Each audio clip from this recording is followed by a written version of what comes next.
you've been doing some pretty serious traveling, I realize, and finally just able to grab a moment to settle in. Yeah, absolutely. I'm just coming back from a trip to Barcelona. I was there for the fourth round of the European Le Mans series, so just got home about an hour ago. So it's been a bit of a long day, Let's talk a but little bit exciting. about that. Obviously, along with your racing in Canada and the US going off now and running in the ELMS, that's giving you obviously a real global perspective for things racing, and you certainly seem to be enjoying it. Yeah, it's been a lot of fun. It's I've spent a lot of years racing with Europeans, either as teammates or against them, and they always sort of spoke about how oh, it's so different racing in the US versus Europe. And I always kind of brushed off as being like, yeah, whatever.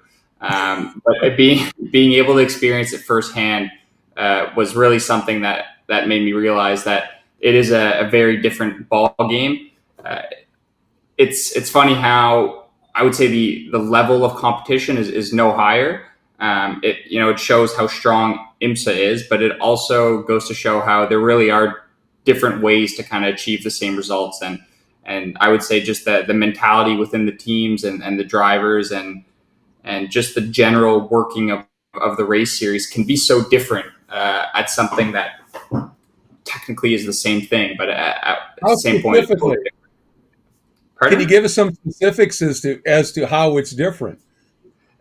I would say the big thing is like the general mentality of it. I'm not going to say that Europeans don't have fun because everybody loves being there, but there's a certain sense of maybe a bit more pressure to make sure that we succeed, and it's no matter what we do, it's only about the performance. And I feel as though racing in the States and in North America, basically my whole life, I would say there's a little bit more sense of camaraderie between the teams, and everybody sort of feels as though they're going after the same goal, and everybody's there to race and enjoy themselves. Whereas in Europe, it's the teams are a bit bigger. I feel as though so each team has a bit more of a setup, but you're more self-contained. So the hospitality is with your team only. So I've been racing with Proton competition, and you eat with Proton. There's no mixing with the guys next door. Whereas in the States, everybody eats from the same catering tent most of the time. So there's a little bit more interaction between the teams, and just kind of overall creates a different feeling for the race weekend. In following your career, to me, you might well be, and I mean this in the most complimentary of ways, the poster boy for the Porsche Pyramid system, because when you started in it, and you started off in 2016 in the Porsche Canada GT3 Cup Series. You were third in the points. The next year you came back, you were second. And then the following year, when you won the championship in 18, you could see that those previous 2 years had done so much for your, not just your speed, but your racecraft and your ability. And you win the championship in the Platinum division in 18. Obviously, 1920 in particular with COVID kind of messed things up. But you guys came back with FAF in a huge attack in 21 and win the championship. I mean, that ladder progression, speaks so highly, I think, of the Porsche Pyramid, doesn't it? Yeah, I think you can't say enough about what Porsche does for motorsports, and it goes even before Cup. I'd say they've been pushing with the GT4 series the last few years, and the trophy series that we see right now in the United States, and in Europe they also have that Porsche racing experience, and all that lends itself to creating better drivers and people who can perform at many levels, but also helps create new customers, which at the end of the day in racing is so important to have these gentleman drivers and have these amateurs who are also involved in racing. And they've done a really great job at kind of nurturing people who have an interest in the sport and creating, people who are consistent racers like Ryan Hardwick and Rob Ferriel and these guys. And, from my side, if it wasn't for Porsche, I wouldn't be here. I was super lucky when I was racing Formula Fords. It was honestly just for fun. That there was the Porsche Cup Series here in Canada, and there was a huge amount of dealer support.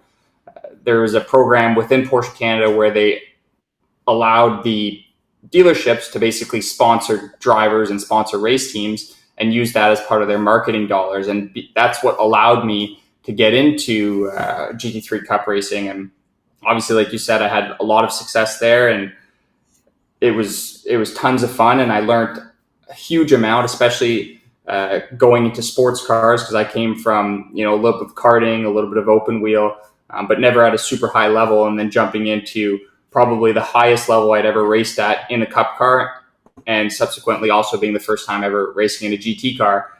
It wasn't exactly a slow car to be getting started in. And that's one thing that I can definitely say now that I've had the opportunity to drive many different cars and within the Porsche Pyramid, is that those cup cars, they always say if you can drive that, you can pretty much drive anything. And you see it just in the competitors on week in, week out. A lot of the best drivers have come from that Cup Series, and they do a great job at promoting the series and attracting the best talent, because I think more than anything, it's when you put yourself up against the best, that's when you improve. I got to ask you about this, because you win the championship, co-championship, obviously, in 21 with FAF. And then before this season started, it looked for a while like you might not have a ride in IMSA at all. Were you caught out by a combination, if you will, of the creation of the new GTD Pro category and the ratings game?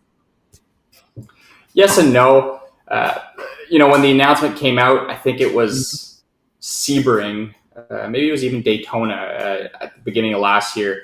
I immediately kind of had a feeling of what was going to happen, and give credit where it's due.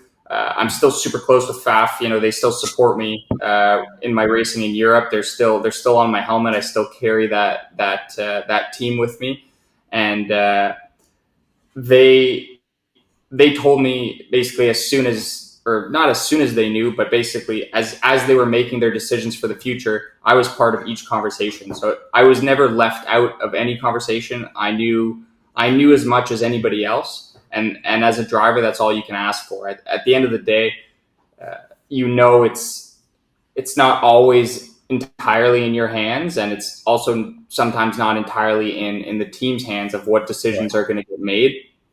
So obviously, I was disappointed not to continue with them, but at the same point, I totally understand why the decision was made with the situation they were in. And luckily, I have the hindsight to also kind of look at it from a business decision. As someone who runs their own business, the reality is I would have done the same thing. They were given the opportunity to have 2 factory drivers and 3 factory drivers for the year. Who wouldn't take that opportunity, right? So to me, it was sad. I think the hardest part was kind of losing that team that I'd grown up with, so to speak. And right. But at the same point, to your point, I didn't know until December last year what I was going to be doing. Basically the same situation I find myself in now. It's the end of August. It's always that time. But if I learned anything last year, is that if you just kind of stick to what you're doing, hopefully things will work out.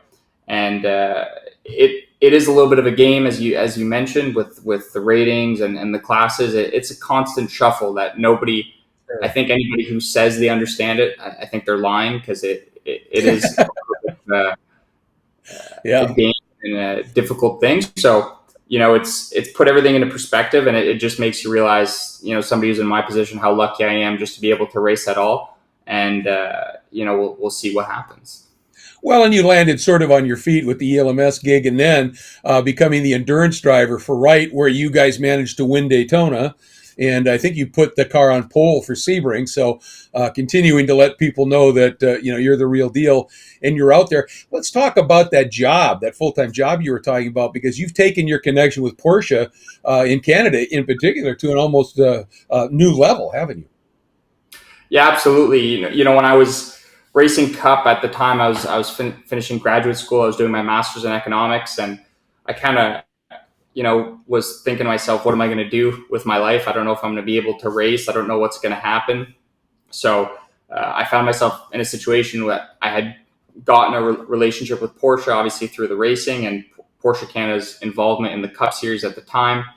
I was able to kind of start working at the experience events, and rather quickly I found myself in a situation basically with a business partner where we were able to basically become a full-time vendor for Porsche Canada. So, what we do is we run all the experiential events for Porsche. So the Porsche Ice Experience, Track Experience, all these types of events. We also do training programs for them.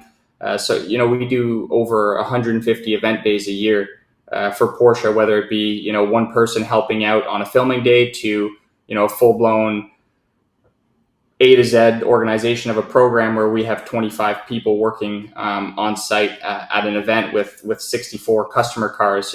So it's a little bit of everything. And for sure, the racing has helped put me in that situation. And it's definitely my full-time job. And it also creates a little bit more excitement for the races because I get to go racing and it's kind of a weekend off / obviously the excitement of going racing.